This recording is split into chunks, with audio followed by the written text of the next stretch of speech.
The Soapmaker, the true crime story of the soapmaker of Correggio. Written by Alana Sanchez, narrated by Vivienne. Disclaimer. All illustrations and images included in this volume are either historical photographs of the era or modern artistic reconstructions based on documented descriptions. Copyright 2025 Alana Sanchez. All rights reserved. No part of this book may be reproduced, edited, copied, altered, printed, shared, stored on electronic devices without permission, or distributed without the written permission of the author. Author's note. This book was written slowly, and with care. Leonarda Cianciulli's story is one that invites excess horror, excess speculation, excess certainty. From the moment her crimes were uncovered, she was transformed into a spectacle. Headlines emphasized her domestic brutality, museum exhibits displayed her tools, and later retellings leaned heavily on the grotesque novelty of her methods. Over time, the woman herself became a symbol rather than a subject, and the women she killed nearly disappeared from the narrative altogether. I chose not to follow that path. This work approaches the case of Leonarda Cianciulli as a historical and psychological study, grounded in archival research and contextual analysis rather than sensational reconstruction. Where possible, I relied on primary sources, court transcripts, contemporary newspaper reporting, forensic documentation, and Leonarda's own memoir written during her incarceration. These materials were cross-referenced with secondary academic analysis in criminology, psychology, and gender studies, particularly scholarship examining belief systems, maternal trauma, and violence within constrained social structures. At times, the historical record is incomplete. In those moments, I have exercised restraint. Interior thoughts, emotional states, and reconstructed scenes are based on documented behavior, cultural norms of the period, and patterns evident in Leonarda's own writings and testimony. They are intended to illuminate motivation and context, not to fictionalize or dramatize events beyond what evidence reasonably supports. This is not a novel, and it does not seek the freedoms of fiction. It is also not an attempt at moral relativism. Understanding why Leonarda Cianciulli committed murder does not lessen the reality of her actions or the suffering they caused. Explanation is not absolution. The line between the two has been deliberately maintained throughout this work. Particular care was taken in the portrayal of the victims, Faustina Setti, Francesca Soavi, and Virginia Cassioppo. Their lives are presented not as preludes to death, but as complete human stories shaped by the social and economic realities of their time. They were not foolish, nor were they passive participants in their fate. They were women navigating limited options in a society that afforded them little protection once they fell outside prescribed roles. If this book has a moral center, it lies there. Leonarda Cianciulli has often been described as insane, evil, or monstrous. Those labels are emotionally satisfying, but historically insufficient. She was a woman whose worldview was forged by poverty, superstition, repeated reproductive loss, and a profound fear of abandonment by fate. Over time, belief replaced reason, and ritual replaced morality. That transformation, gradual, internal, and reinforced rather than challenged, is the true subject of this book. Writing about violence, particularly violence committed by women, requires responsibility. I have avoided gratuitous detail not out of discomfort, but because excess dulls understanding. The aim here is clarity, to trace how an ordinary domestic life can become the site of extraordinary harm when belief systems go unexamined and grief is allowed to calcify into certainty. This book does not ask the reader to sympathize with Leonarda Cianciulli. It asks only that she be seen clearly, not as myth, not as monster, but as a human being whose convictions became lethal. History is not improved by simplification. It is improved by honesty. If this work succeeds, it will do so not by shocking the reader, but by leaving them unsettled, aware that the distance between devotion and destruction is sometimes far smaller than we would like to believe. Preface. This book is not about soap. Nor is it, in truth, about spectacle, shock, or the lurid fascination that so often surrounds women who kill. Those elements cling to this story because history has wrapped them around it, but they are not its core. At its heart, this is a study of belief, and of what happens when belief is fed by grief, fear, and isolation until it hardens into something immovable. Leonarda Cianciulli did not wake one morning and decide to murder. She did not act from impulse, thrill, or hatred in the way popular imagination prefers its monsters to behave. Her crimes were not chaotic. They were structured, ritualized, justified in her own mind, as necessary acts of preservation. That distinction does not soften what she did, but it does explain why her story refuses to fade. For decades, Leonarda Cianciulli has been reduced to a caricature: the soap maker, the witch, the mad woman. Her name has become shorthand for grotesque domestic horror, a punchline in true crime lists and museum displays. Her victims, Faustina Setti, Francesca Soavi, and Virginia Cassioppo, have been flattened into footnotes, remembered only insofar as their deaths fed the myth. This book seeks to undo that reduction. It does not attempt to redeem Leonarda Cianciulli, nor does it sensationalize her. Instead, it situates her within the world that shaped her, a world of crushing poverty, endemic superstition, maternal loss, and generational trauma, a world where women bore responsibility for life and death without agency, education, or protection. Southern Italy at the turn of the 20th century was a place where faith and folklore were not separate systems, but intertwined languages for survival. Miscarriages were blamed on curses. Infant deaths were moral failures. A mother's worth was measured by the children she could keep alive, and when she failed, the blame rarely stopped at biology. Leonarda failed often. She endured 17 pregnancies. She buried nearly all her children. Each death did not merely wound her, it reinforced a narrative she had been taught since birth, that she was cursed, dangerous, and marked by fate. Over time, grief did not break her beliefs. It cemented them. This book follows the internal logic of that belief system, not to excuse it, but to understand how it became lethal. Equally important, it restores voice and dignity to the women Leonarda killed. They were not anonymous sacrifices. They were not foolish, naive, or disposable. They were women navigating a hostile world with limited options: widows, professionals displaced by fascist reform, artists whose relevance had faded. Each sought hope. Each trusted the wrong person. Each was betrayed not only by Leonarda, but by the social conditions that left them vulnerable. Their lives mattered long before their deaths. Throughout this work, great care has been taken to distinguish documented fact from interpretive reconstruction. Where trial records, newspaper archives, medical testimony, or Leonarda's own writings provide clarity, they are followed closely. Where the historical record is silent, interpretation is restrained and clearly framed as such. Sensationalism has been avoided not because the facts are mild, they are not, but because excess obscures truth rather than illuminating it. Violence is described only insofar as it is necessary to understand motive, consequence, and responsibility. This book also examines how society responded to Leonarda Cianciulli, how gender shaped her portrayal, how psychiatry struggled to categorize her, and how post-war Italy consumed her story as both horror and allegory. She was alternately framed as demon, madwoman, and martyr, rarely as a human being whose beliefs had become more powerful than her morality. In the end, Leonarda Cianciulli forces us to confront an uncomfortable reality, that evil does not always arrive roaring. Sometimes it comes dressed as care, as protection, as love distorted by terror. This is not a comfortable story. It is not meant to be. But it is a necessary one, not because Leonarda Cianciulli deserves remembrance, but because her victims do, and because the conditions that shaped her have not vanished as completely as we like to believe. History does not repeat itself cleanly. It echoes. And if we listen carefully, without myth, without mockery, without fear, it may yet teach us how belief, when left unexamined, can become as dangerous as any weapon. Chapter 1. Born under a curse. They say a mother knows. But my mother didn't weep when I was born. She cursed. Montella, Southern Italy, Spring 1894. The mountains around Montella did not merely surround the village, they pressed in on it. The Apennines rose like ancient shoulders, dark and indifferent, watching generations repeat the same rituals of survival: planting, harvesting, burying, praying. In the late 19th century, Montella was a place where the earth gave reluctantly and the people endured loudly or quietly depending on what endurance cost them. Hunger was not a dramatic event. It was background. So was illness. So was death. In villages like this, superstition was not entertainment. It was a second language, an inherited vocabulary for things no one could control.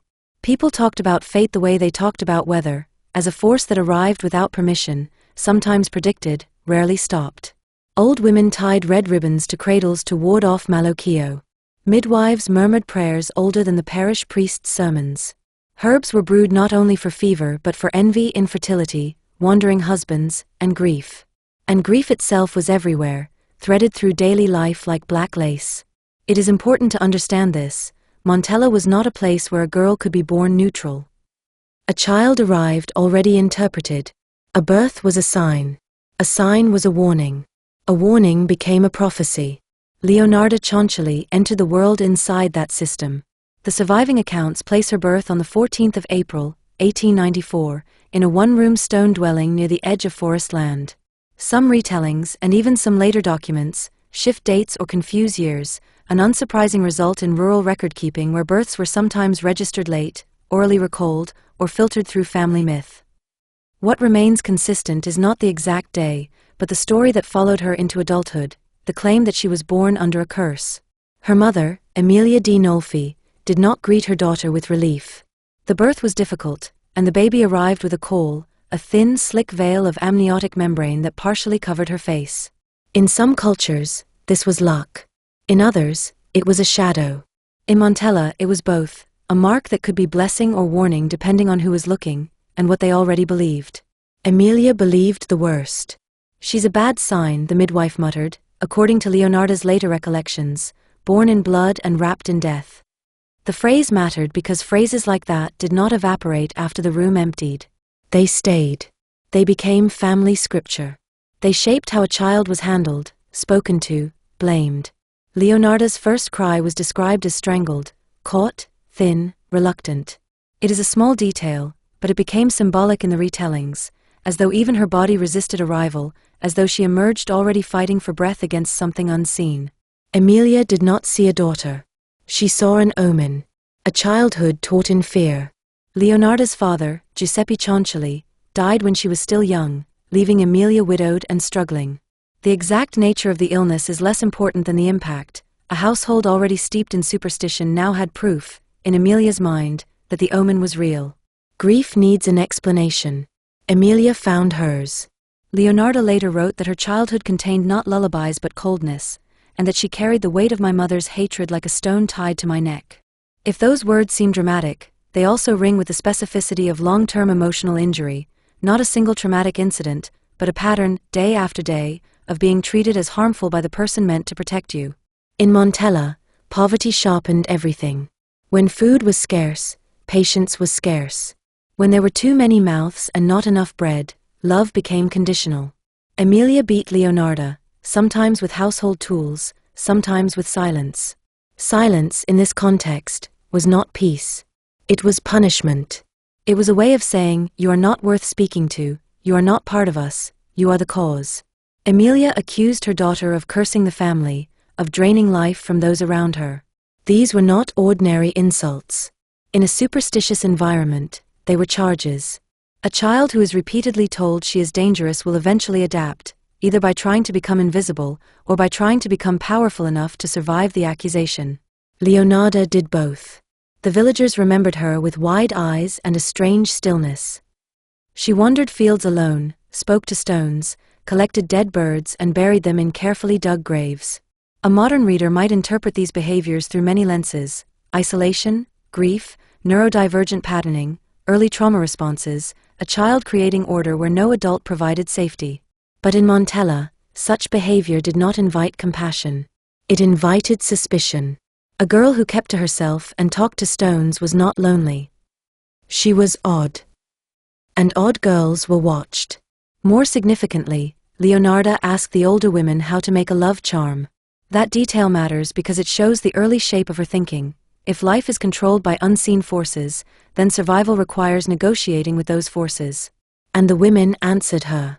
Not because they wished to create a killer, but because in villages like Montella, folklore functioned as religion, and passing it down was as normal as teaching a child to knead dough or cross herself. The old women may have believed they were helping her. They may have believed they were merely entertaining her. Or they may have believed the most dangerous thing you can do with a girl like Leonarda is deny her information, because denied girls find other teachers. By adolescence, Emilia remarried. The new man is described as indifferent at best and cruel at worst. He drank, he hit, and Leonarda became a convenient target. This detail is consistent with a broader reality. In many households, a stepchild existed in the shadow of adult frustration. When men felt powerless outside the home, they reclaimed power inside it. The violence did not need to be constant to be formative. A child does not require daily beatings to become hypervigilant. She only needs to learn the household can turn on her at any moment. At 13, Leonarda drank lye in a suicide attempt. Lye is not chosen casually. It is not an accident. It is a desperate act with a desperate substance, one found in domestic spaces, used for cleaning, capable of burning flesh from the inside. Her stomach was burned for days. She lived. And then she stopped speaking for weeks. That silence is worth lingering on. A child who survives an attempt like that does not return to herself unchanged. Silence can be refusal. It can be exhaustion. It can be a private vow. Sometimes it is the only control left. Leonarda survived, but the survival did not bring peace. It brought meaning. She would later interpret survival itself as proof that she was marked, protected, or cursed, because in a world where children died easily, living could feel as fateful as dying. The first prophecy. At 18, Leonarda visited her first fortune teller. Her hand was taken, palm opened, lifeline traced. The fortune teller's words would become the cornerstone of Leonarda's internal religion. You will marry and have children, but all your children will die. The phrasing is blunt, and that bluntness is part of why it stuck. There was no perhaps. No gentleness. In the logic of superstition, a clear statement is power. Leonarda left shaking. That night, she dreamed of bleeding moons and cribs filled with ash. In the morning, she wrote, "My fate is sealed. But I can change it. I must change it." This line is the hinge of her story. It tells us something vital. Leonarda did not accept prophecy as a passive sentence. She accepted it as a battle. If fate could speak, then fate could be argued with. If fate demanded payment, then payment could be negotiated. That is the seed of everything that follows. Defiance, marriage, and the mother's curse. Against her mother's wishes, Leonarda married Raphael Pansardi, described in later accounts as gentle but poor. Emilia wanted her daughter married to a wealthier widower with land. This conflict is not trivial. In Emilia's world, marriage was not romance, it was survival strategy. A wealthy older man meant security. A poor clerk meant uncertainty. Emilia likely saw Leonarda's choice as foolishness at best and betrayal at worst. Leonarda's defiance mattered because it was one of the first times she chose something for herself. And in households built on domination, a daughter's autonomy is often treated like rebellion. Emilia responded with a statement that would haunt Leonarda far more than any physical beating. "Then may the devil take your womb." Whether those exact words were spoken verbatim or later shaped in memory, the effect was real. In folk magic traditions, curses spoken by a mother carry particular weight. A mother is seen as the origin of life, therefore, her words can be treated as life-defining. It was not said in jest. In the cultural logic of southern Italian superstition, woven with pre-Christian rites, Catholic fear, and family oaths, a curse was not a metaphor. It was fate. And then, fate appeared to answer. 17 pregnancies. Leonarda became pregnant 17 times. 3 pregnancies ended in miscarriage. 10 children died in infancy or early childhood. These numbers are staggering, even for an era with high infant mortality. But numbers alone do not capture what this did to a person already shaped by fear. Each pregnancy would have carried hope and terror in equal measure, hope that this one might break the curse, terror that hope itself might be punished. The miscarriages would not have been treated simply as medical events. In Leonarda's worldview, miscarriage was moral information. It was a message from the universe: the womb is not safe, the womb is contested territory. When children died, small bodies that warmed briefly and then went cold, Leonarda's mind did not experience those deaths as random tragedy. She experienced them as evidence. Each death hollowed her out, the record notes, and with every loss she became more convinced that the fortune-teller's prophecy and her mother's hatred were responsible. Trauma hardened into ritual obsession. This is where Leonarda begins to transform from victim into architect. She burned candles daily. She memorized grimoires and prayers. She stitched protective amulets into her children's clothes. These were not casual superstitions. They were structured attempts to force reality into obedience. When grief repeats often enough, it can become a system. A person stops living from day to day and starts living from omen to omen. Ordinary events become signs. Dreams become warnings. Coincidences become instructions.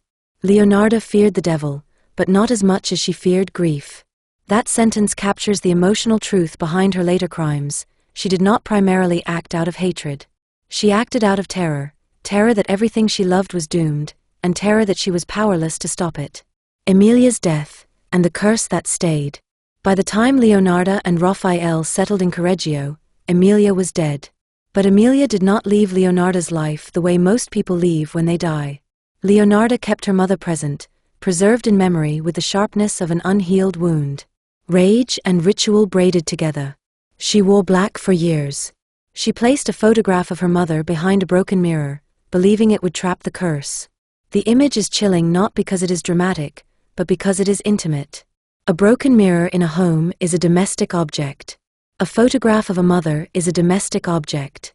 Leonarda turned the domestic into a prison for unseen forces. This is a pattern. Her later crimes also transformed domestic tools, pots, ladles, household chemicals, into instruments of spiritual bargaining. In other words, Leonarda's magic was always household-based. Her theater was always the kitchen. Giuseppe, the surviving son. Leonarda had one surviving son, Giuseppe, her golden child, her reason for existing. Even in this early chapter, before the killings begin, the structure of Leonarda's emotional world is already visible. She does not exist as an individual first. She exists as a mother first, and everything else comes second. When you lose child after child, the child who survives becomes more than a person. He becomes proof. He becomes meaning. He becomes the one thread holding the whole life together. That thread cannot be allowed to snap. But the visions didn't stop. Leonarda dreamed of Giuseppe drowning in war. She saw herself washing blood from his uniform. She saw the devil, not horned, but wearing her mother's face.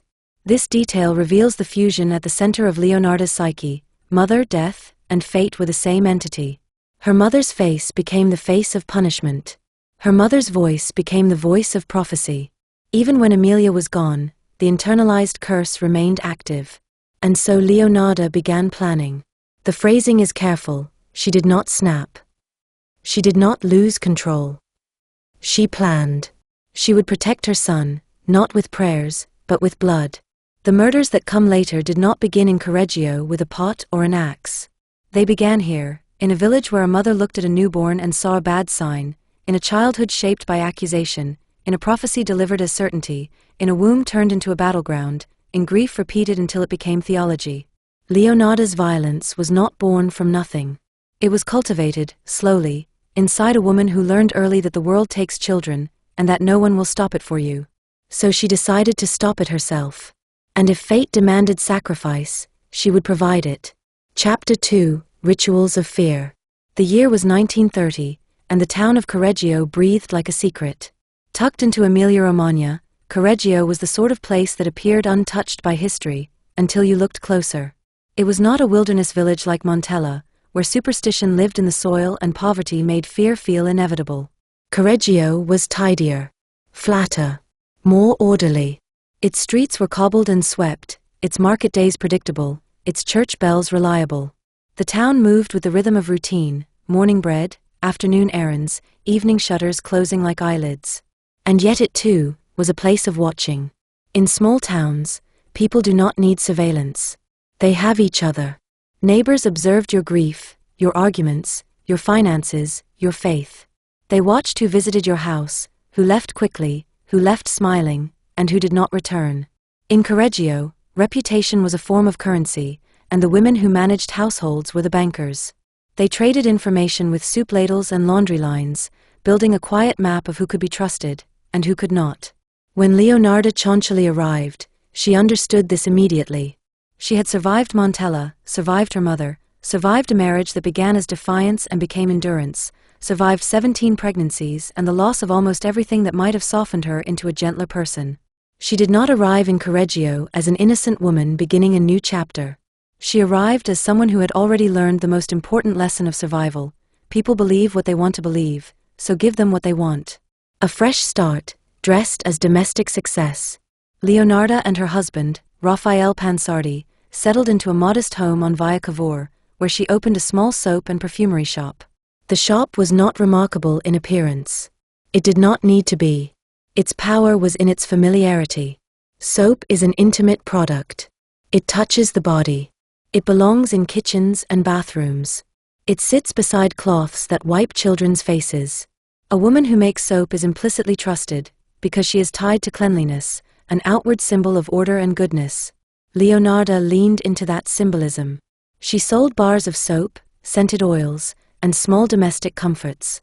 She offered practical advice: how to ease a rash, how to soften hands cracked by winter, how to scent a room when money for perfume was scarce. But she also offered something Correggio's women were always hungry for, regardless of decade or politics: hope, shaped into certainty. The townspeople liked her. Leonarda had a way of making you feel like you mattered. She remembered details: birthdays, children's names, preferred scents. That kind of memory is not merely friendliness. It is social skill. It makes a person feel seen, and a seen person becomes loyal. Women came to her for more than soap. They came in whispers, seeking charms against the evil eye, love spells, fertility prayers, ways to keep a husband from straying. Leonarda became, in public, a kind of matron priestess, domestic, spiritual, competent, comforting. She was not young or glamorous, but she projected something many women craved: control. In the Italy of the 1930s, control was rare. Fascist Italy, order on the surface, fear underneath. It is easy from a distance to imagine fascist Italy as only uniforms and speeches, propaganda posters and parades. But the ideology reached into the home as much as it reached into government. Mussolini's regime obsessed over family. Women were praised for motherhood, pressured into reproduction, reduced to their ability to produce and raise children who would serve the state. The public message was simple: a woman's purpose was domestic, moral, and reproductive. For women struggling to feed families, suffering miscarriages, losing infants, or living outside approved roles, widows, single women, women without children, that message was not a comfort. It was a judgment. At the same time, superstition did not vanish under authoritarian modernity. It adapted. Even as the regime promoted traditional values, many communities maintained older practices: protective rituals, folk cures, whispered prayers. Publicly, superstition might be mocked. Privately, it was relied upon. Because superstition offered something politics did not: a sense that suffering had meaning. In Correggio, women could not control the economy. They could not control conscription, war rumors, rationing, or the trajectory of their husband's employment. But they could tie a ribbon. They could burn a candle. They could consult a woman like Leonarda who promised that fate could be influenced. In that environment, Leonarda's presence was not strange. It was useful. The private altar. But behind the counter and candlelight, Leonarda kept her own altar. Hidden in a cupboard behind the kitchen wall were dried herbs, wax figures, a black candle, and an old book she claimed was passed down from her grandmother, the so-called Witch of the South. Whether this was literal inheritance or cultivated myth mattered less than its function. It gave Leonarda legitimacy within the folk framework. It suggested lineage, tradition, authority. That is one of the most dangerous forms of credibility: inherited credibility. Leonarda's rituals were not theatrical performances for outsiders. They were disciplined habits. By this point in her life, ritual had become her coping mechanism. Her grief had taught her that the world takes what it wants. Ritual was her attempt to bargain with the taking. And the closer the world crept toward war, the louder her fears became. She had one son left, Giuseppe. In Leonarda's internal world, Giuseppe was not simply a child. He was a last proof that she had not been entirely defeated by fate. Protecting him was not merely maternal instinct. It was existential necessity. She lit candles for him every morning. She performed blessings every full moon. Even those details matter. Daily candles suggest routine devotion. Full moon blessings suggest a belief system that blends Catholic practice with older lunar superstition, an echo of southern Italian folk traditions carried northward with migration. But devotion did not soothe Leonarda. Because devotion implies waiting, waiting for God, waiting for fate, waiting for mercy. Leonarda did not trust mercy. Fear becomes a method. In 1938, Leonarda visited another fortune-teller and heard the warning again: all her children would die. By then, those words were not new, they were confirmation of what her life had already taught her through repeated loss. That same year, Italy aligned itself more closely with Nazi Germany through the introduction of racial laws. The political detail matters here not because it directly caused Leonarda's crimes, but because it intensified the atmosphere of inevitability. The world was narrowing. The future felt sealed. Boys like Giuseppe became increasingly vulnerable to conscription and war. For many mothers, this created anxiety. For Leonarda, it created prophecy. She had already dreamed of her son dying in war. Now the newspapers and public speeches began to echo her nightmares. In a mind already shaped by superstition, outer events confuse with inner fear until they become indistinguishable. So Leonarda made a decision. Not one spoken aloud, at least not at first, but one that formed in the quiet place where her rituals lived. She would protect her son. And if blood was required, so be it. Many people cling to rituals in times of uncertainty. What separates Leonarda is not belief alone. It is the way belief became an engine, turning thought into plan, plan into action, action into justification. The domestic setting of horror. When people later tried to explain Leonarda Cianciulli, they often used extreme language: witch, monster, demon, madwoman. But the reality, as revealed by her confessions and preserved artifacts, was far more unsettling. Her horror was domestic.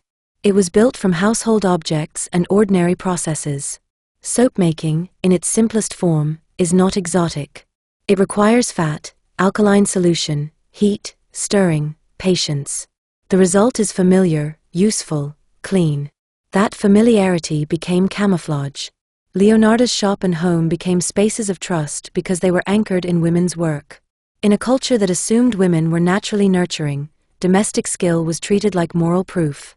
Leonarda understood the power of that assumption, whether consciously or instinctively.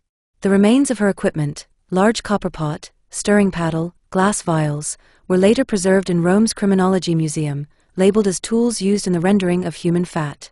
The museum display exists because her case was unusual. But the tools themselves were not unusual. They could belong to any household making soap, preserving food, boiling laundry. That is part of what makes this case linger in the mind. The instruments of murder were not swords or guns, but objects associated with care. In Leonarda's hands, what was sold as healing became horror. And by the time Correggio began whispering her name, by the time her customers praised her sense and her gentle advice, Leonarda had already crossed an internal threshold. She was no longer bargaining with fate through prayer and amulets alone. She was preparing to bargain with bodies. Her soap business, then, was not merely commerce. It was the physical expression of a spiritual delusion. And like all delusions strong enough to organize a life, it did not feel to her like madness. It felt like duty. Leonarda's fear did not erupt in a single night. It fermented. Correggio welcomed her. Women trusted her. The town absorbed her into its routines as if she had always belonged there. And in the private dark behind her kitchen wall, she kept her altar and listened to the world shifting toward war. By 1939, the question in Leonarda's mind was no longer "will fate take my son?" The question became, what will fate accept instead? And once a person begins to think in those terms, the next steps are not accidents. They are offerings. Chapter 3: The First Victim. Faustina Setti was 57 years old when she disappeared. A widow for more than a decade, she lived in a world that did not favor aging women without family, wealth, or social leverage. In towns like Correggio, youth was currency, motherhood was identity, and marriage, especially a living husband, was protection. Without those things, a woman could become invisible. Not despised, necessarily. Just easily overlooked. Faustina had learned to live inside that kind of invisibility. A life that shrank quietly. She occupied a small room in a shared boarding house. It was the sort of accommodation that held people on the edges of proper life, those who had once belonged to a family household and then, through death or misfortune, found themselves alone. In a place like that, privacy was thin. Conversations traveled through walls. Footsteps were identified by sound alone. Landladies kept quiet inventories of who received letters and who never did. Faustina's days were punctuated by silence, prayer, and the occasional errand. That rhythm might sound peaceful, but silence can be a kind of hunger. It can press against the mind the way cold presses against bone. She was by accounts kind though cautious, and held an almost desperate hope that life still had something in store for her. That hope is what made her vulnerable. Not because hope is foolish, but because hope can be exploited, especially when it has been starved for years. Her husband, a mason, had died young. She had no children. In early 20th century Italy, childlessness was not treated simply as circumstance. It was often treated as a deficiency, a sadness, sometimes even a moral failing. Women without children could be pitied, whispered about, or casually dismissed as incomplete. For widows, children were not only love, they were future security. Without them, old age could feel like walking toward a locked door. Faustina dressed neatly. She was soft-spoken. She carried a worn leather handbag everywhere, as though perpetually prepared for invitation, prepared to be called out of her small room into a life that might finally open again. But no one called. Why she went to Leonarda.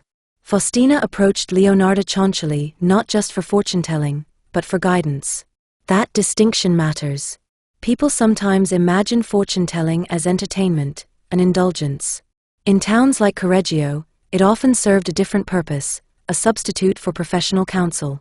A woman might not see a doctor for anxiety, a lawyer for financial uncertainty, or a priest for shame. But she might visit a woman like Leonarda, who could listen without judgment and speak with authority. Leonarda by then was a fixture, soapmaker, herbalist, confident matron. Many women admired her wisdom, not only spiritual but domestic. She represented what others wanted: competence, certainty, and the sense that life could be handled with the right mixture of charm and discipline. For Faustina, Leonarda was more than a shopkeeper. She was an interpreter of fate. Leonarda recognized something in Faustina immediately, not stupidity, but loneliness. Lack of anchors. The quiet desperation of someone who wants change badly enough to accept a narrow doorway as a miracle. And Leonarda understood how to present that doorway. The hook, a respectable man, a respectable future. Leonarda told Faustina of a man in Pola, respectable, middle-aged, looking for a wife. He runs a shop, Leonarda claimed. He's a man of means, and he's written to me asking for someone just like you. The story is carefully designed. It contains several persuasive elements. Distance. Pola is far enough to make disappearance plausible. Respectability. A shopkeeper implies stability and social legitimacy. Personalization. Someone just like you makes it feel fated, chosen.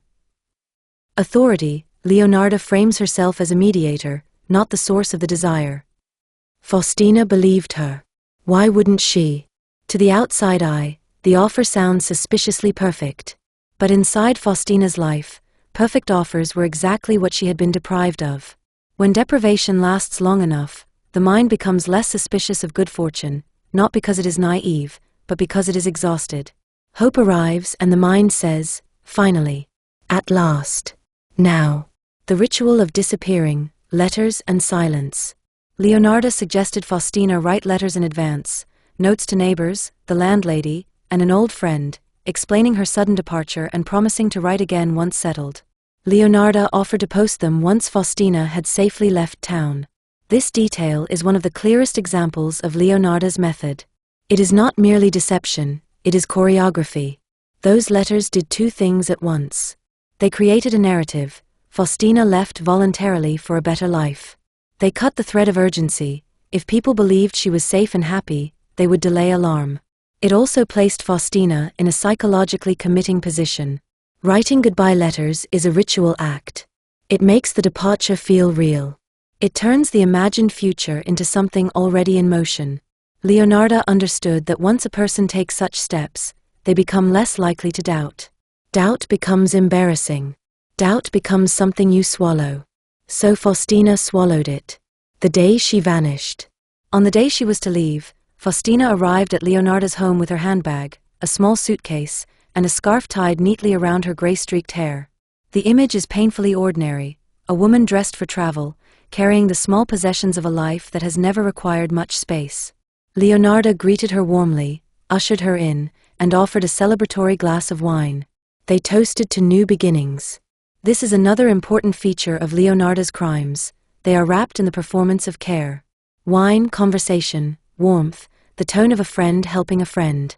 It is a betrayal not only of the victim, but of the social script women rely on, the belief that a woman offering hospitality is safe. The confession, domestic horror as procedure. Much of what happened next is known because Leonarda later described it herself in confession. Her words are notable not only for their content, but for their tone, clinical, methodical, almost instructional. I struck her with an axe. She died instantly. I put her into a pot, added caustic soda, and stirred the mixture until the pieces dissolved in a thick, dark mush. Leonarda spoke as though describing a recipe, and here that quality appears in its rawest form. The horror is not only the act itself, but the domestic framing of it: pot, stirring, mixture, dissolution. This was not frenzy. It was a process. The soap was distributed to customers, even to children who visited her shop. Bones were dried, ground, disposed of. Human matter was turned into household product. And Faustina, the person, was erased. What Faustina represented to Leonarda. It is tempting to frame Faustina's death as Leonarda's first step, a trial run before the later murders. But to understand Leonarda's belief system, it is more accurate to see Faustina as a kind of symbolic offering. Faustina was alone. She had no children. Her disappearance could be explained away more easily than the disappearance of a young mother with a noisy family. Leonarda knew this. But there is another layer. Faustina embodied the kind of life Leonarda feared: womanhood without protection, without legacy, without a future held in other people. And Leonarda, who had lost children repeatedly, had begun to believe that fate could be negotiated by exchange, one life offered so another could be spared. In that internal logic, Faustina was not chosen because she deserved death, no victim ever does, but because she could be transformed into currency. That is what makes Leonarda's crimes uniquely chilling. She did not only kill. She assigned meaning to killing, then treated meaning as permission. The aftershock, an absence that barely registered. Faustina Setti, whose only crime was loneliness, vanished from memory as quickly as from the earth. In Correggio, people whispered briefly. Then they returned to their routines. The boarding house continued. The market days continued. The soap shop continued. This is not because the town was heartless. It is because disappearance, especially of marginal women, can be socially absorbed with alarming speed. A widow without family does not generate the same investigative pressure as a woman whose absence disrupts a web of dependents and witnesses. Silence is easier when no one is demanding sound. Leonarda also ensured the narrative of Faustina's new life traveled ahead of suspicion, supported by those prepared letters. In this way, the crime did not merely remove a body. It removed urgency. Faustina had been looking for belonging. She was searching for the possibility that her life still contained a second chapter. Leonarda offered her exactly that, wrapped in kindness, framed as destiny, sealed with a toast. And then Leonarda turned hope into sacrifice. By the time the pot cooled and the shop reopened, Leonarda had crossed another threshold, not only the threshold of murder, but the threshold of repetition. The first killing is often the hardest. It is where conscience either breaks or adapts. Leonarda adapted. And because nothing immediate happened, no lightning bolt, no divine punishment, no sudden loss of Giuseppe, her belief strengthened. If the universe did not object, then perhaps the universe had accepted the offering. Perhaps fate could be fed. And once a person truly believes that, the next offering becomes easier to justify than the last. Chapter 4: The Woman in the Red Coat. Francesca Soavi arrived in Correggio carrying the quiet confidence of a woman who had once been respected. She was not wealthy, nor particularly well-connected, but she possessed something that had sustained her for much of her life: education. In another era, or another country, that might have been enough to secure her independence. In fascist Italy, it became a liability as much as an asset. She was in her early 40s, unmarried, and unemployed. Those three facts, taken together, placed her in a precarious category. A profession erased. Francesca had been a schoolteacher in Parma. Teaching had given her structure, income, and identity.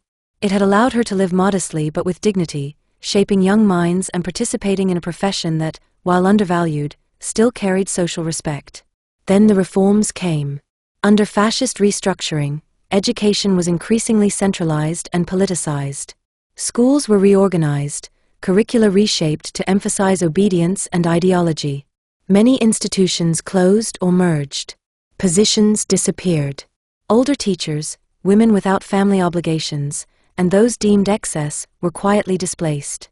Francesca's school was among those shut down.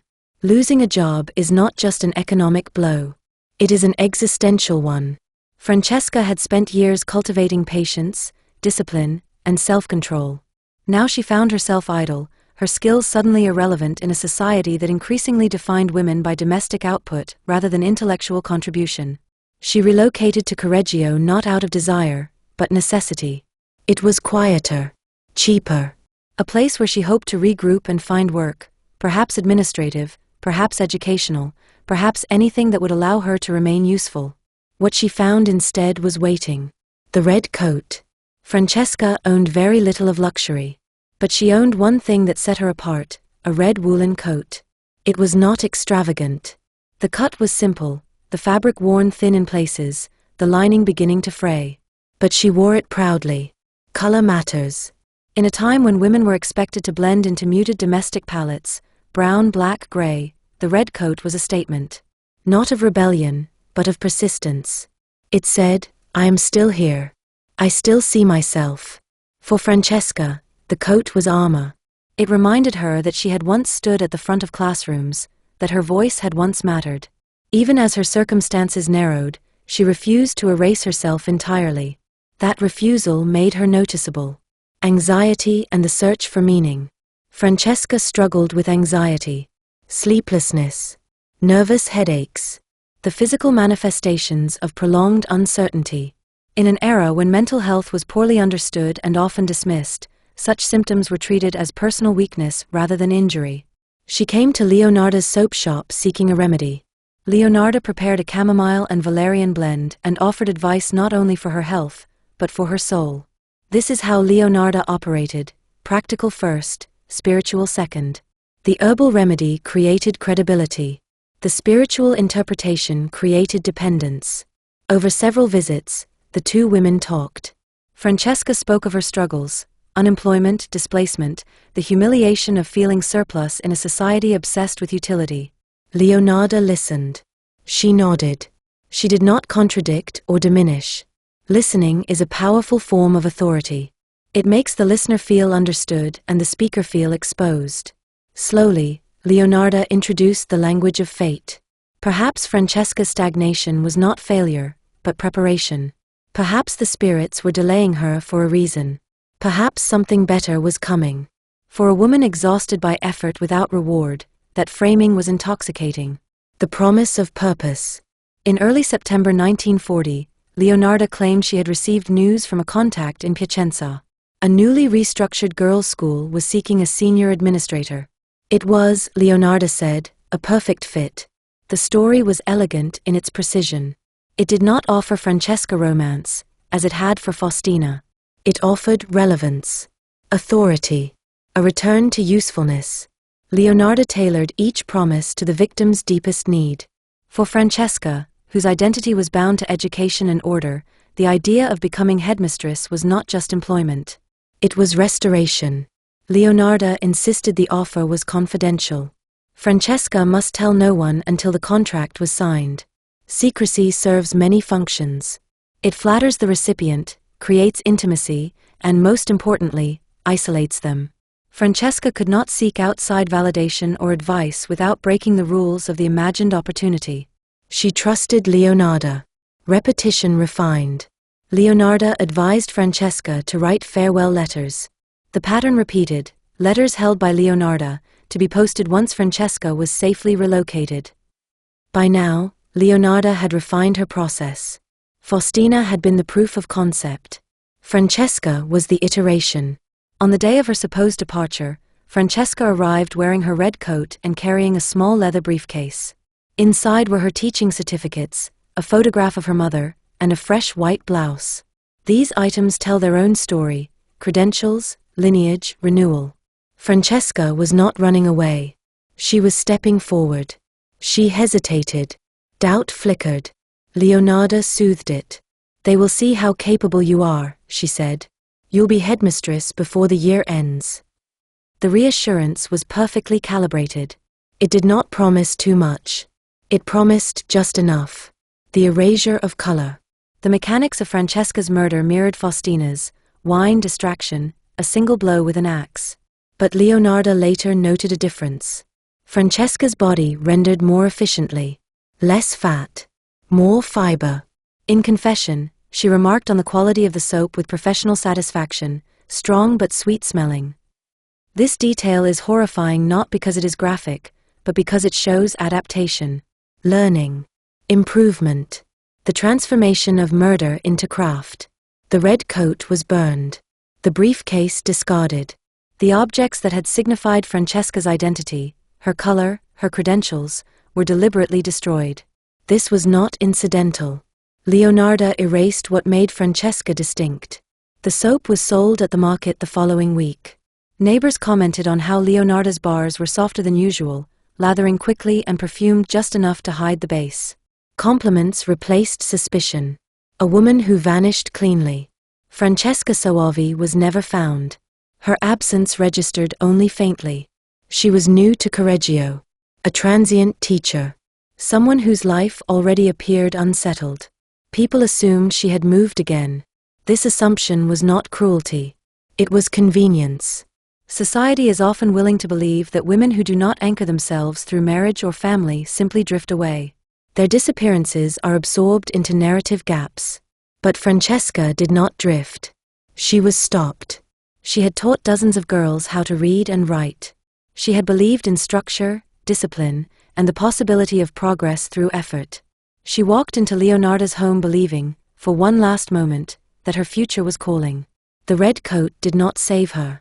But it remains important. Because it reminds us that Francesca was visible. She tried to be. She resisted erasure in life, even as erasure found her in death.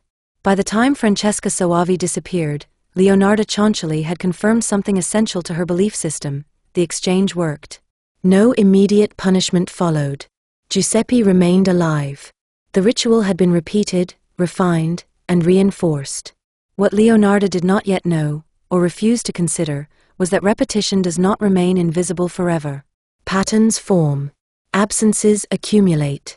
And eventually, even the most carefully choreographed disappearance leaves traces. The third woman would not vanish as quietly. Her life was louder. Her connections stronger. And her loss would finally disturb the still surface of Correggio. Chapter 5. The Soprano.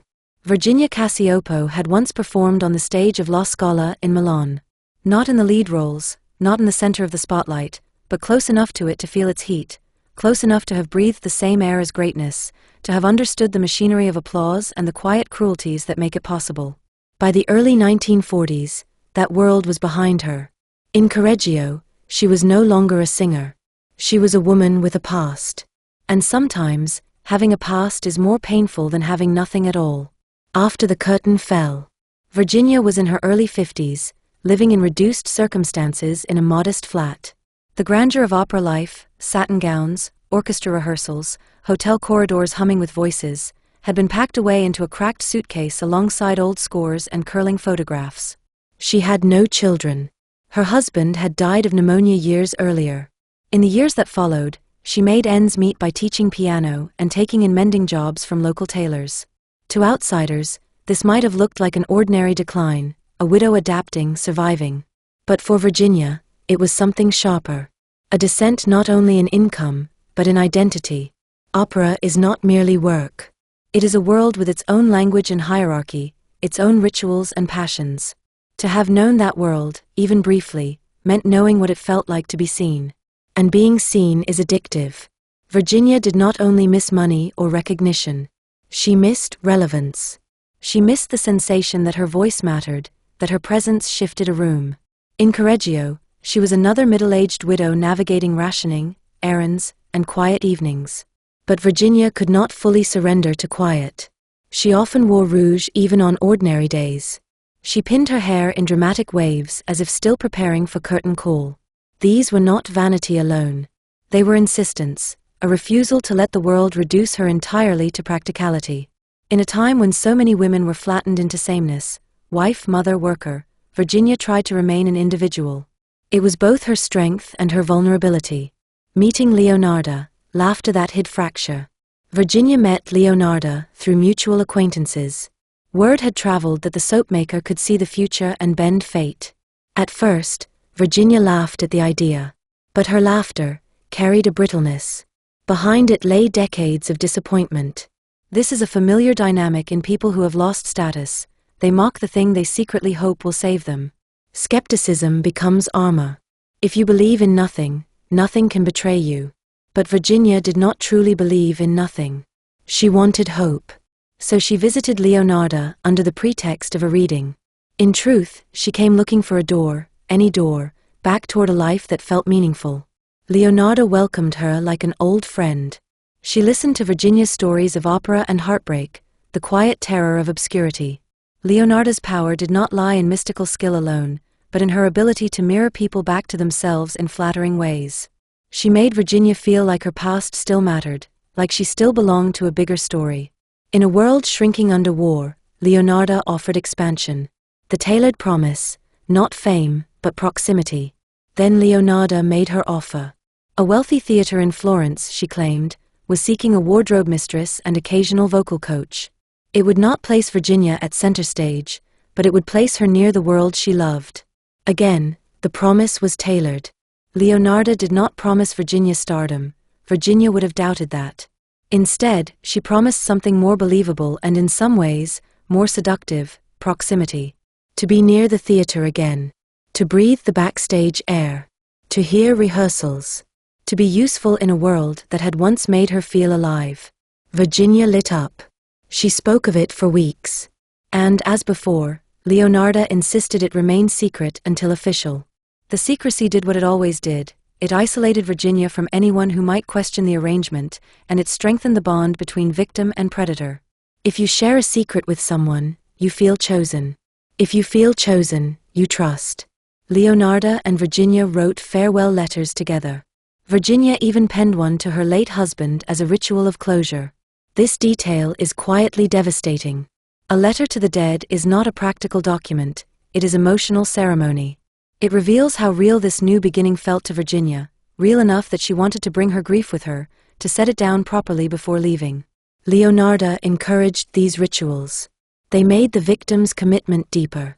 They also provided Leonarda with a kind of psychological permission. If Virginia was writing goodbye letters, then Virginia was already going. The day of departure. On the day of her journey, Virginia arrived wearing black gloves and a wool shawl. She carried 2 small trunks. Inside were silk blouses, sheet music, and opera glasses. These are the possessions of someone who still believes she is a performer, or at least adjacent to performance. Opera glasses are not necessary for a wardrobe mistress. They are identity. They are nostalgia in an object. Leonarda greeted her warmly and offered wine to calm the nerves. They toasted to rebirth. The toast is important. Leonarda repeated it each time, turning murder into ceremony. A toast makes an event feel sanctioned. It frames fear as excitement, hesitation as nerves, the threshold as celebration. Virginia's death, however, was not as clean as the others. Leonarda later confessed she struggled more with Virginia. She was heavier, stronger, and it took more than one blow. This is the first moment in the narrative where Leonarda's control falters physically, and it matters because it hints at risk. Risk increases stress. Stress creates mistakes. Mistakes create discovery. But Leonarda did not stop. She adapted again. Afterward, she described Virginia's body in terms that are both appalling and strangely detached, fat and white, and then wrote of the process. When it had melted, I added a bottle of cologne. After a long time on the boil, I made some most acceptable creamy soap. Her language is domestic. It is culinary. It is proud. She speaks not as someone horrified by what she has done, but as someone satisfied that she has done it correctly. This is the clearest expression yet of Leonarda's moral inversion. She framed sacrifice as craft. The best batch, horror mistaken for quality. Leonarda considered the soap from Virginia's body the finest batch, smooth, luxurious, sold quickly. Neighbors remarked on how lovely Leonarda's hands looked that week, soft and perfumed. That remark is chilling because it captures the grotesque irony at the center of the case. The town praised signs of domestic femininity, soft hands, pleasant scent, without recognizing what had produced them. This is not because the town was stupid. It is because the act was unimaginable. People do not suspect the unimaginable until evidence forces them to. And Leonarda relied on that. The difference: Virginia had a sister. Virginia did not vanish as quietly as Faustina or Francesca. The reason was simple: Virginia had someone who still watched her closely. A sister who knew her habits, who sensed when a story did not fit. Her sister grew suspicious. She knew Virginia had been in contact with someone about a job. That knowledge mattered because it contradicted the drift-away narrative that had absorbed the earlier disappearances. Virginia had plans. Virginia had spoken of them. Virginia's life did not feel unanchored to those who knew her best. So her sister pressed the authorities. She insisted on a missing person report. She refused to accept vague reassurances. This persistence, the ordinary stubborn love of family, became the first crack in Leonarda's wall. When the letters were traced back to Leonarda, the chain began to unravel. Virginia Cacioppo has often been remembered only as the soprano, a nickname that reduces her life to a title. But she was more than a title. She was a woman who had known both applause and hunger, glamour and decline, visibility and erasure. She died not chasing delusion, but chasing belonging. And like a tragic aria, her story ended on a note that echoed long after her last breath. Because this time, someone listened. Her sister's insistence dragged Leonarda's private ritual into public view. The absences that had been socially absorbed began to form a pattern. And Correggio, the town that watched everything, finally looked directly at the one woman it had trusted most. Chapter 6: The Knock on the Door. It started, as many unravelings do, with a knock on the door. Not the casual knock of a neighbor borrowing sugar, or the familiar tap of a customer arriving early for soap. This was sharper. Official. A sound that carried weight before anyone spoke a word. Leonarda was in her kitchen when she heard it, stirring a pot, not for soap this time, but for dinner. The domestic routine mattered. It framed her as normal, harmless, unremarkable. The house smelled of cooking, not chemicals. Her apron was tied. Her hands were busy. It looked like every other home in Correggio, and Leonarda depended on that sameness as camouflage. She dried her hands slowly, adjusted her apron, and opened the door. 2 uniformed officers stood on her doorstep. Behind them, drizzle glazed the cobblestones, washing the heat of late summer into something cool and restless. It was the kind of morning that made the town feel hushed, as if Correggio itself were holding its breath. "Signora Cianciulli," one of the officers said. "May we come in?" Leonarda nodded. Calm, maternal, helpful. She offered them seats, coffee, even a slice of cake. The gestures were not merely politeness, they were performance. Hospitality is one of the oldest defenses available to a woman accused, implicit proof of good character. Leonarda used that defense instinctively. The men declined. They had not come for cake. They had come with questions. The first thread: Virginia's sister. Virginia Cacioppo's sister had filed a missing person report. This was the difference that changed everything. Faustina Setti had been isolated, and Francesca Soavi had been new enough to be explained away. Virginia, however, had family who refused silence. Her sister knew Virginia had spoken of a job. She knew Virginia had been excited, secretive, and unusually hopeful. She also knew Virginia's habits well enough to sense when something was wrong. A woman can disappear from public attention easily. It is much harder to disappear from the attention of someone who loves you stubbornly. The last place Virginia had been seen was Leonarda's home. So the officers asked the obvious questions. When had Virginia been there? What was she doing? Where did she go? Who else saw her? Leonarda gave them what she had given everyone else. Virginia had left joyfully for Florence. She had helped her write letters. There was nothing strange. Her story was practiced. Smooth. Too smooth. In investigations, a liar often provides either too little or too much. Leonarda provided just enough detail to sound helpful while controlling the narrative. But something in her helpfulness rang hollow, perhaps because it was delivered with the confidence of someone who believed herself protected by fate. The officers thanked her and left. But they returned days later with a warrant. How suspicion grows in a small town. Correggio did not erupt into panic immediately. Small towns rarely do. Suspicion spreads differently, quietly, in fragments. Someone remembered Virginia's visit and the 2 trunks. Someone remembered the red coat. Someone else remembered Faustina Setti had also left after visiting Leonarda. 3 women. All gone. All linked to one address. The pattern, once named, became impossible to ignore. Neighbors began to whisper, then to count. The act of counting changed the story from isolated tragedy to something structured. And once a community senses structure, it senses threat. What had once been Leonarda's greatest protection, her integration into women's daily lives, now became an open path for information. Women compared details the way they compared recipes. A remembered phrase here, a vanished object there. It did not take long for the town's collective memory to assemble into something more coherent than any single person's suspicion. The search. When police searched Leonarda's house, they found what they had not expected: records, personal items, and notes written by the victims. The existence of these items suggested not a random crime, but retention, trophies, evidence of planning, or simply the careless accumulation of things taken from the dead. Most damning were receipts showing Leonarda had sold some of her victims' belongings for cash. These receipts mattered because they contradicted any possible explanation of misunderstanding or accident. They placed Leonarda in a transactional relationship with the disappearances. Still, she remained composed. This composure is often interpreted as coldness, but it can also indicate something else: a person who has rehearsed the story of herself so thoroughly that it feels unbreakable. Leonarda had built an internal narrative in which she was not a criminal, but a protector. A mother fulfilling an obligation. In that narrative, panic would have been illogical. Panic would mean doubt. Leonarda did not allow herself doubt. It wasn't until police found the pot, blackened and scarred, that she began to speak. The pot was not just an object. It was the physical center of her ritual. It represented transformation, the turning of one substance into another. It was the domestic altar made metal. Once the pot was found, the house could no longer remain merely a home. It became a crime scene in the full sense of the word. And Leonarda, faced with the collapse of her private world into public fact, did something unexpected.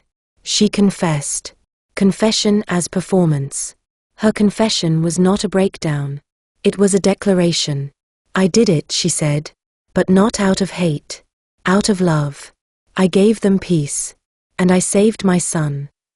This is one of the most revealing lines in the entire case. It does not merely justify murder, it reframes it as care.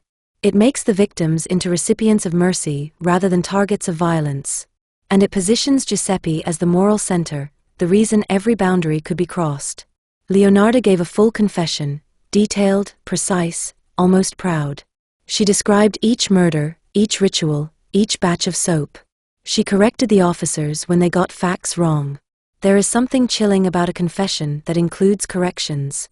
It suggests ownership, authority, a refusal to be portrayed incorrectly even by those arresting you. Leonarda was not merely admitting guilt, she was insisting on authorship of the narrative. The chief inspector later wrote that she spoke as though describing a recipe, as though this had been a kind of art. This is where the domestic horror sharpens into its most unnatural shape. Leonarda did not regard her acts as chaos. She regarded them as craft, a process that could be done well or poorly. Even in confession, she did not surrender control. She tightened it. Arrest, and the town's collapse of belief. Leonarda was arrested and charged with triple murder. The town of Correggio erupted into disbelief. Disbelief is often the first reaction to intimate betrayal. Leonarda had been embedded in women's lives. She had soothed anxieties, offered remedies, blessed babies, sold soap. She had been trusted not only with money but with private fears. To accept that she was a killer required the town to accept something worse, that their instincts, their social scripts, their entire structure of trust had failed. It also required them to confront the uncomfortable truth that the signs had been there, if only anyone had imagined they could mean what they meant. Behind bars, Leonarda remained composed. She braided her hair. She prayed. And she asked only that someone retrieve her copper ladle from the kitchen. It's a good one, she said. I gave it to the Red Cross. That final detail, so absurd, so mundane, captures her psychology perfectly. Even as her world collapsed, she focused on the domestic tool, the symbol of her work, the object that represented competence and control. To her, the ladle still mattered. The craft still mattered. And perhaps in her mind, the morality never shifted at all. She had done what she believed she had to do. The law simply disagreed. Leonarda Cianciulli's arrest did not end the story. It began its public life. Correggio's whispers became headlines. The private horror of one kitchen became a national spectacle. In a country already traumatized by war and political collapse, the idea of a mother who boiled bodies into soap was irresistible to the press, an image so grotesque it almost felt unreal. But the victims were real. The disappearances were real. The pot was real. And now the state would decide what Leonarda was, madwoman, criminal, monster, or something more unsettling. Because the next phase of her story would not be confined to a kitchen. It would unfold in a courtroom, under the gaze of journalists, psychiatrists, and a public hungry for meaning. Chapter 7: The Trial of the Soapmaker. The trial of Leonarda Cianciulli opened in 1946, in a modest courtroom in Reggio Emilia. Italy was still pulling itself from the ruins, war rubble, political collapse, and the long hangover of fascism, yet the room filled quickly, as if the country had discovered a new hunger, a horror small enough to fit inside a single woman's body, a single kitchen, a single name. It did not take long for the press to arrive. They came the way flies come, not only for truth, but for narrative. Newspapers were rebuilding their readerships in a shattered nation, and Leonarda offered something irresistible, an image that sounded too absurd to be real, and too real to ignore, La Saponificatrice di Correggio. The soap-maker of Correggio. The name alone turned murder into folklore. It made the case feel like a grotesque fable, a mother, a cauldron, a village that praised cleanliness while unknowingly bathing in death. The nickname stripped nuance, but it also captured the public's fascination, because this was not violence that happened in alleyways or on battlefields. It happened where women were supposed to be safe, in kitchens, under aprons, behind polite smiles. A courtroom that felt like theater. On the first morning, the gallery packed. Women clutched rosaries. Journalists scribbled furiously. Everyone wanted to see the woman who had turned human fat into soap and bone into tea cakes. People did not come only to witness justice. They came to witness contradiction. A serial killer, yes, but also a mother. A butcher, yes, but also a woman who had sold perfume, offered charms, and embodied the familiar social role of the helpful neighbor. Correggio had trusted her because she fit the shape of something comforting. Now the public wanted to look at her and understand how that shape could hide a blade. Then Leonarda entered the courtroom, and the contradiction sharpened. She did not appear broken. She appeared composed, almost formal. She wore black, her hair tightly braided, her eyes calm. She nodded at the crowd and even smiled faintly. Some said she looked like a grieving widow. Others said she looked like a saint about to be canonized. The descriptions tell you as much about the audience as they do about Leonarda. The public rarely knows how to look at a woman who kills. They reach for archetypes they can tolerate: widow, saint, witch, madwoman. Anything but what she was, a human being with a belief system strong enough to organize murder into duty. No tears, no performance of regret. Leonarda showed no remorse. No tears. And when asked if she regretted what she had done, she delivered a line that froze the room into a single collective silence. "I only regret that I was caught before I could finish protecting my son." This was not the answer the court wanted. It was not even the answer the public expected. People often expect killers, especially women, to either collapse into hysteria or plead for forgiveness. Leonarda did neither. She framed her crimes as incomplete work. The wording matters: finish protecting my son. In those 5 words, she revealed the architecture of her morality. The murders were not a failure of self-control. They were, to her, a project. A project aimed at one goal: Giuseppe's survival. And in Leonarda's mind, that goal could justify anything. The confession, refined into demonstration. Over the course of the trial, Leonarda detailed each murder. Her voice was steady. Her memory flawless. She corrected lawyers on dates, clarified procedures, and argued with the prosecution over the order in which ingredients were added to the pot. One official remarked that it was as if she were giving a cooking demonstration, something horrifyingly domestic in its tone. That observation is crucial. The domestic sphere is where many societies expect women to be most competent: cooking, cleaning, preserving, soothing. Leonarda's terror was not that she abandoned domesticity, but that she weaponized it. She used the familiar language of recipes and rituals as a protective casing around the unimaginable. Her manner in court suggested not confusion, but conviction. Even under cross-examination, she behaved like someone arguing an ethical point, not confessing a crime. Evidence that could not be explained away. The trial did not rest on rumors. It rested on remnants. Fragments of jewelry, charred bone dust, bits of scorched clothing. Each object was a torn thread from a life, proof that the victims were not stories but bodies, and that bodies had been reduced to material. When shown these remains, Leonarda stared without flinching. She even asked if she could retrieve a ring she had particularly liked. The judge refused. The request is chilling, not because it is dramatic, but because it is casual. It suggests she still viewed the victims' belongings as usable property, objects disconnected from the lives that once carried them. It also suggests that even in court, Leonarda's mind remained inside the same framework she used during the killings, a framework where the victim's humanity was secondary to the purpose the victims served. Psychiatry enters. Madness, but not the usual kind. Psychiatrists were brought in. They labeled her delusional, possibly psychotic, but competent. One doctor testified. She believed her murders were spiritual currency, sacrifices to an unseen force. She was not mad in the usual sense. She was methodical, and she was convinced. This is one of the trial's most important tensions. Where does obsession end and criminal responsibility begin? Leonarda's case challenged the public's hunger for a simple explanation. People wanted her to be either a monster, pure evil, or a lunatic, pure illness.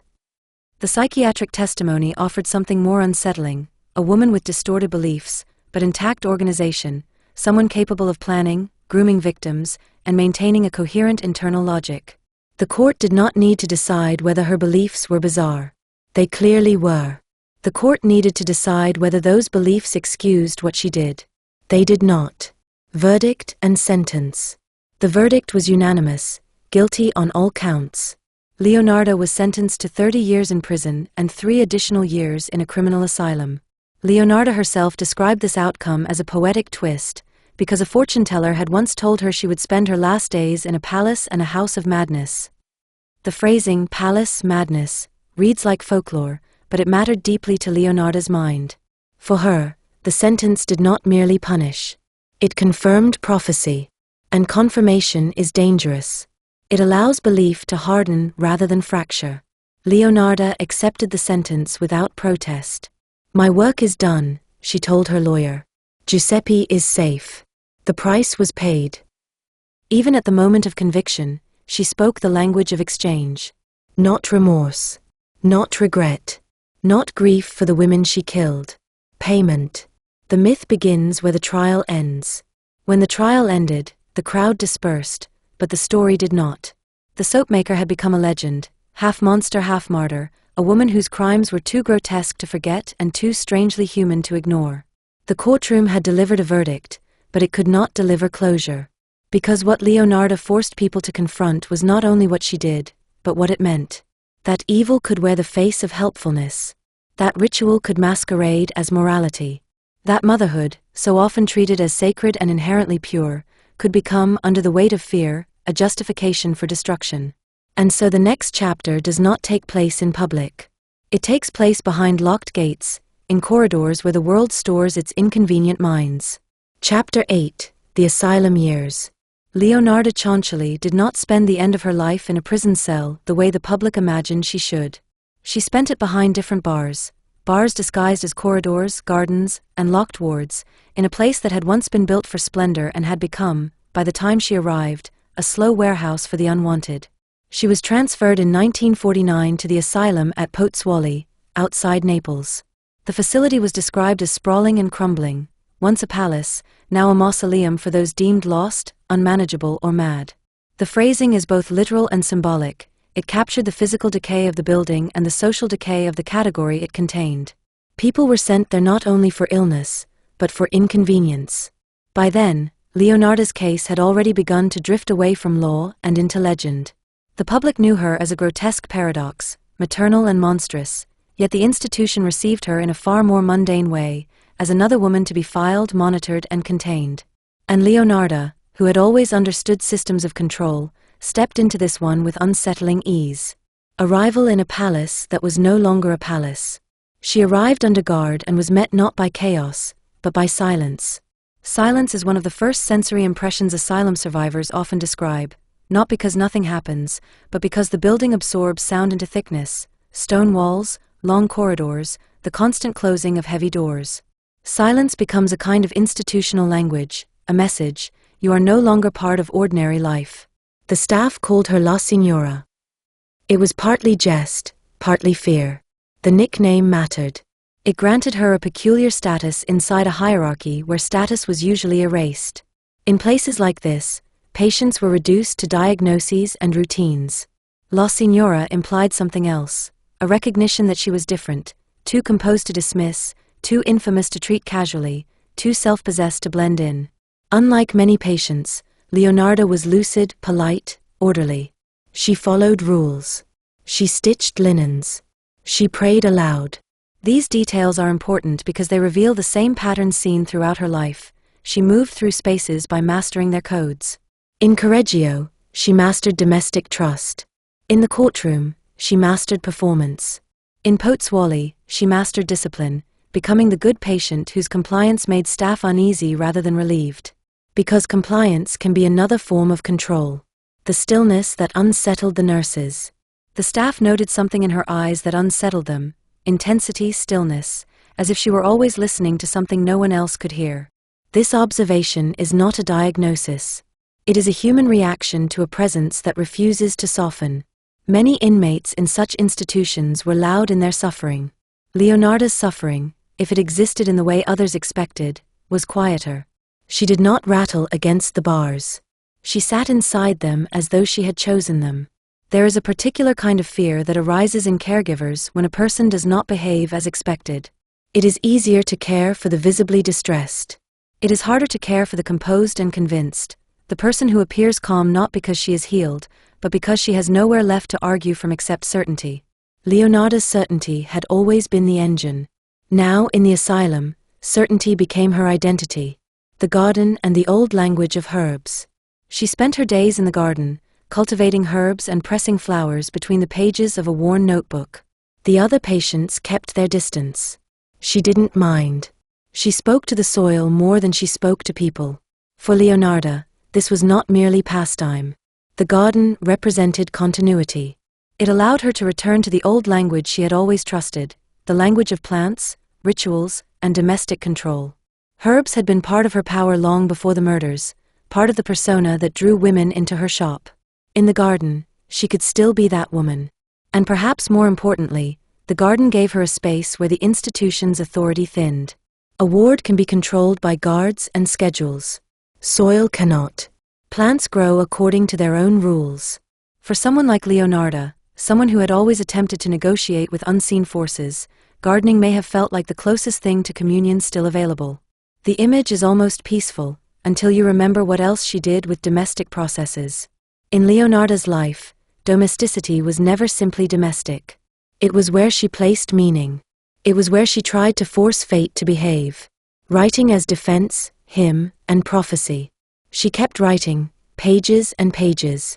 She called it her memoir, Confessioni di un'anima amareggiata, Confessions of an Embittered Soul. The text is described as part diary, part defense, part dark hymn to motherhood. Even the structure matters. A diary suggests intimacy, the inner self. A defense suggests argument, justification. A hymn suggests devotion. Taken together, they reveal how Leonarda continued to frame herself, not as a criminal who had broken moral law, but as a mother who had performed a sacred duty in a cruel world. She wrote of dreams, symbols, the power of the moon, and the price of keeping a child safe in a world built to consume them. The language, dreams, symbols, moon, price, echoes the belief system that shaped her from adolescence onward. In her mind, reality was never only physical. Reality was layered with signs. And in the asylum, signs were perhaps all she had left. Writing also offered her what the court denied her, narrative control. The trial had placed her inside the state's story. The asylum placed her inside medicine's story. Her memoir allowed her to return to her own story, one where the murders were not absurd, but logical, not monstrous, but necessary.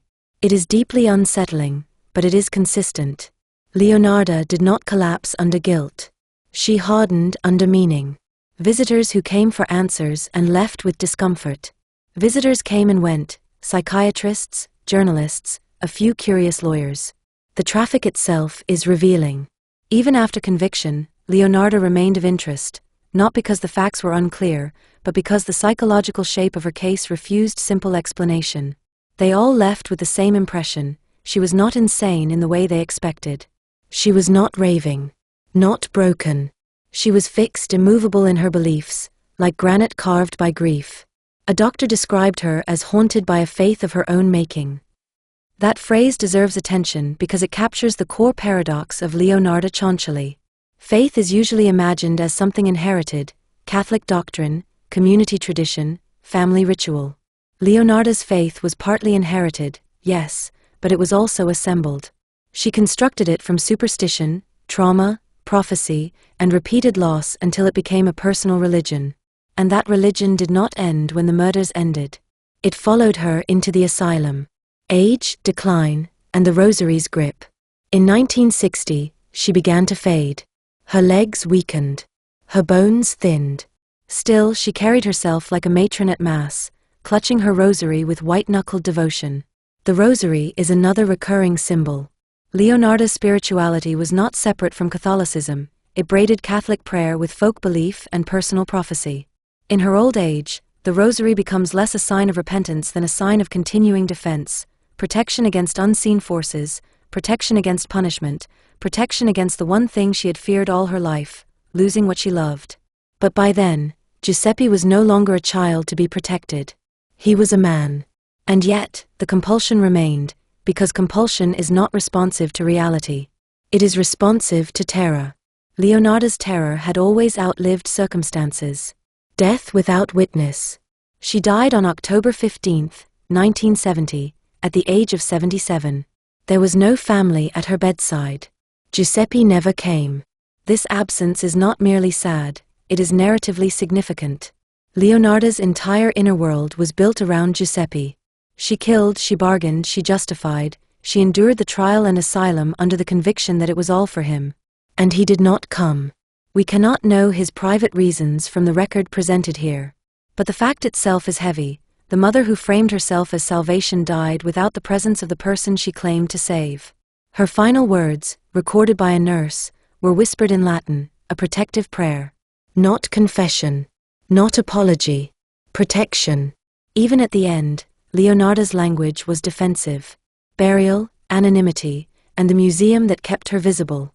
She was buried in a plain grave marked only by a number. A numbered grave is a kind of institutional erasure, a final refusal of individuality. It reduces a person to administrative fact. And yet Leonarda's memory endured, not only in whispers but in a museum in Rome, where her soap-making tools, including the infamous copperpot, were placed on display at the Criminology Museum. People still come to see them. They stare into the rusted pot and imagine the steam, the smell, the stirring of something unholy. There is an uncomfortable truth in that. The woman was buried anonymously, but the objects were preserved reverently. The institution erased her name from the grave, while culture made relics of her tools. It is the same imbalance the case has always carried: the killer remembered in detail, the victims at risk of fading. And that is why this chapter ends not with Leonarda's death, but with the ethical tension her legacy creates. Because the final question is not only how she lived out her days in an asylum, or how she died. The final question is what it means that we keep looking. Chapter 9, The Legend and the Legacy. In the years after Leonarda Cianciulli's death, her story began to shift. No longer confined to court transcripts and psychiatric evaluations, it drifted into folklore, twisted, theatrical, unsettling. That drift was inevitable. A crime like Leonarda's does not sit quietly inside the ordinary categories people prefer: robbery, jealousy, rage, greed. Her case sits at a crossroads of motherhood, superstition, domestic ritual, and moral inversion.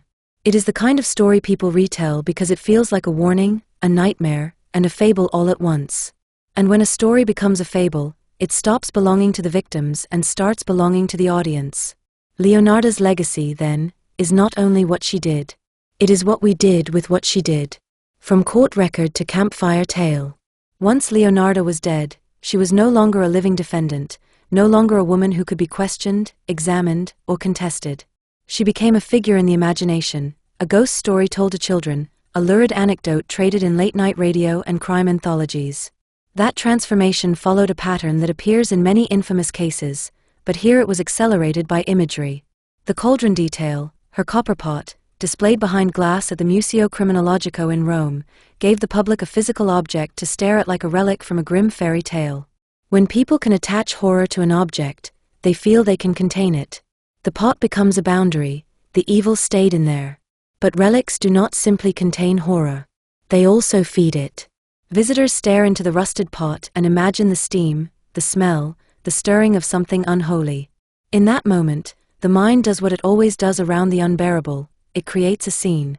And once a scene is created, it can be restaged endlessly, again and again, by writers, journalists, filmmakers, and strangers telling the story at parties.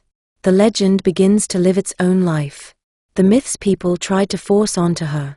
Writers speculated endlessly: witch, martyr, lunatic. Each label is a kind of psychological convenience. It turns a human being into a category, and categories are easier to hold than contradictions. Some went further, attempting to twist Leonarda into something almost admirable, a proto-feminist figure, a woman pushing back against a world that crushed her. Leonarda was not a hero. She was a mother carved by loss. A woman who believed blood could be bartered and flesh could protect, who treated trauma's demands like gods requiring sacrifice. That distinction matters. Because to romanticize her is to participate in the same moral inversion she performed, to make the violence feel purposeful in a way that excuses it. Leonarda already built a private religion in which murder became duty. Turning her into an icon, of any kind, extends that religion into culture. Pop culture's favorite contradiction, maternal and monstrous.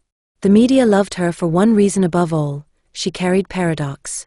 Maternal and monstrous. Domestic and depraved. Familiar and unspeakable. She was, in other words, the perfect character for a nation rebuilding itself through stories, especially stories that allowed people to point to a single monster instead of sitting with wider questions about war, poverty, and the ways violence can grow inside ordinary lives. By 1979, Italian playwrights reimagined her trial as dark comedy. Cinema used her as a flickering specter in horror, an emblem of domestic madness. That matters because genre changes meaning. Dark comedy turns fear into control through laughter. Horror cinema turns human suffering into symbol and spectacle. True crime anthologies often compress victims into bullet points so the killer can remain the story. None of these forms are automatically unethical. But they carry an inherent risk. They can transform murder into entertainment so smoothly the audience forgets it is consuming real death. And Leonarda's case is especially vulnerable to that transformation, because the imagery is so grotesque it almost feels fictional. The academic lens, diagnosis as a partial map, not a full explanation. Later, academic texts dissected her actions through psychology, superstition, and gendered violence. Diagnoses were proposed: delusional disorder, obsessive-compulsive traits, PTSD rooted in reproductive trauma. Each theory can peel back a layer, but none fully explains her. That's because explanation requires more than labels. The reality is braided. Cultural superstition and folk ritual gave her a framework for interpreting fear as prophecy. Trauma and repeated loss gave her a reason to cling to that framework with desperate loyalty. Domestic skill gave her a method. Social trust gave her access. The historical moment, war, instability, gendered expectations, gave her paranoia fertile ground. If we reduce that braid to a single diagnostic word, we simplify the very thing this story should warn us about: how many small factors can align until an internal logic becomes lethal. Correggio's lingering silence. In Correggio, the house still stands, the shop is long gone. Few locals speak her name aloud. That reluctance is not only superstition, it is also social shame. Small towns are built on shared narratives: who belongs, who can be trusted, what we are like. Leonarda threatened that narrative. She was not an outsider. She was embedded. She was the woman people confided in. So to speak her name too often is to reopen a wound that the town patched with silence. And yet superstition persists. Some say the air near the home smells faintly of lie after rain. Whether that is chemistry, memory, or myth doesn't matter as much as what it represents, the belief that the past leaves residue. In this case, it did. The question beneath the legend, perhaps the most enduring question, is not why she did what she did, but why we remain so fascinated. That question is the true heart of this chapter, because fascination is not neutral. It can become voyeurism. It can become obsession. It can become a kind of moral holiday where the audience gets to feel shocked and superior while forgetting the actual cost.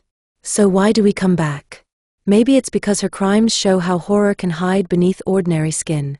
Maybe it's because trauma, left to rot, can ferment into obsession. Or maybe it's because her story tells a truth we hate to admit: even love, twisted by fear, can kill. But there is another reason people return to cases like this: they provide a false sense of safety. If we can call Leonarda a witch, a monster, a lunatic, then we can imagine she is fundamentally different from us. And if she is different, then we don't have to look too closely at the parts of human nature that are shared: desperation, obsession, self-justification, the ability to turn harm into meaning. Legends allow distance. This book refuses distance, recentering what the legend tries to erase. If Leonarda's name survives in folklore, it is partly because the world loves a villain. But the victims deserve something stronger than surviving as shadows in someone else's myth. Faustina Setti, Francesca Soavi, and Virginia Cassiopo are often reduced to roles: the widow, the teacher, the soprano. They were more than footnotes, more than titles, more than props in a killer's narrative. Faustina Setti wanted belonging so badly, she accepted a promise that sounded like rescue. She carried her life in small, neat objects: handbag, scarf, letters, and walked into a kitchen believing she was walking into a future. Her disappearance began the pattern, but she is not the first victim in a trivia sense. She is a woman who was lonely, hopeful, and real. Francesca Soavi wanted dignity. She wanted her mind and skill to remain useful in a world that was squeezing independent women into smaller and smaller corners. Her red coat, whether or not the town remembered it accurately, symbolized the most human thing: the desire to remain visible. Virginia Cassiopo wanted to be near the world that once made her feel alive. She wanted proximity to music and purpose, not fantasy. She was remembered as the soprano, but she was more: a woman who had known stages and shadows, applause and hunger, visibility and erasure. These women did not die as symbols. They died because someone else turned them into symbols, currency in a private economy of fear. That is the real tragedy beneath the legend: not only that Leonarda killed, but that she assigned meaning to killing, and then the world, through media, folklore and repetition, assigned meaning again, often at the expense of the victim's humanity. Leonarda's final claim, and why it matters. Leonarda's own final lines, buried in her memoir: "To the world, I am a monster. But to my son, I am salvation. History will not absolve me, but it will not forget me either." That statement is both confession and prophecy. It is Leonarda still trying to control her story, still insisting that the moral center is Giuseppe, still framing herself as savior rather than destroyer. It is also her last manipulation, a demand to be remembered on her terms. The uncomfortable truth is that she was right about one thing: history did not forget her. But remembrance is not the same as understanding. And understanding is not the same as absolution. This book's final task, then, is to hold two truths at once.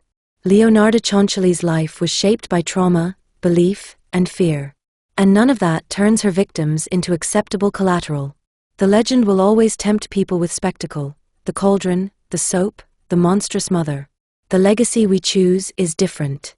It is how carefully we remember what was taken. Investigative notes. Because the case has been repeatedly retold in pop culture formats, it also attracts misinformation, small changes that become facts through repetition. For that reason, I approach the research the way I approach any historical true crime: build the narrative only on what can be traced, and clearly label what is interpretation, reconstruction, or speculation. What follows is a transparent guide to how this book was constructed, what sources informed it, where the evidence is solid, and where the record becomes thin. A note on truth in true crime. This work is nonfiction, is not a promise that every sentence is a verbatim record of the past. It is a promise that the spine of the story, what happened to whom, and the legal outcome, follows the documentary trail as closely as possible. The moment a writer turns court transcripts and police summaries into readable narrative, choices have to be made. What details to foreground? How to structure chronology? What context to add so a modern reader understands the world? How to portray inner life without pretending you can read a dead person's mind? In this manuscript, any fictionalized dialogue or inner monologue is included for narrative clarity and emotional truth, and is created to match documented behavior and known circumstances. Police investigations. Police records, where available, anchor. Last known sightings. Recovered items. Forensic realities. And the logic of how the case unraveled. Limits. Some details may be missing from public record, and investigative bias can shape early assumptions. The memoir, Confessioni di un'anima amareggiata. Strengths. Internal logic and self-justification. Specific sensory details and ritual framing. Insight into what Leonarda thought love required. Limits. Self-serving narrative. Disputed authenticity/accuracy. Possible myth-building, after the fact. Material culture, museums and physical exhibits. The Museo Criminologico di Roma is commonly described as holding items linked to Leonarda Cianciulli, including tools associated with the case. Museum displays can be powerful, but they are curated narratives. Labels are interpretive. The objects are real, but what they mean is shaped by the institution's purpose. Afterward, what the legend hides. Leonarda Cianciulli has survived in cultural memory because the details are so shocking they feel archetypal, like a fairy tale turned inside out. Your Chapter 9 already addresses that drift into folklore and media fascination. But legends are a kind of theft. They steal complexity. They steal context. They steal the victims' names. The most frightening element of the Cianciulli case is not just the method. It is the setting, an ordinary house, a trusted figure, neighborly rituals, domestic objects. It is the reminder that violence does not always announce itself with obvious madness. Sometimes it speaks softly, offers tea, and claims it is doing what love demands. That is why this story still unsettles us. Not because it is unthinkable, but because, in its bones, it is human. And the responsibility of writing it, especially as a modern author, is to refuse the easy thrills. To keep pointing back to what was actually lost. 3 women. 3 lives. 3 endings that should never be reduced to a macabre punchline. Thank you for trusting me with this story, and for doing the difficult work of turning research into meaning. Bibliography. Primary sources. Cianciulli, Leonarda. Confessioni di un'anima amareggiata, Confessions of an Embittered Soul. Manuscript/memoir written during incarceration. Italian Court of Assizes, Reggio Emilia. Proceedings/records of the trial of Leonarda Cianciulli, 1946. Archival court materials and contemporaneous reporting summaries. Secondary sources, books. Hickey, Eric W. Serial Murderers and Their Victims, A Forensic and Clinical Perspective. Multiple editions. Belmont, California, Wadsworth/Tsungage. American Psychiatric Association. Diagnostic and Statistical Manual of Mental Disorders. 5th edition, Arlington, Virginia, American Psychiatric Publishing. Scholarly and Professional Conference Literature. Author unknown from index excerpt. Leonarda Cianciulli/Thetis Identification/Victim Selection Patterns. In American Academy of Forensic Sciences, AFS, Annual Meeting Materials, 2018. Academic Essays from the University of Bologna, Department of Criminology. Il Resto del Carlino, La Stampa, Archive News Reports, 1940 to 1970.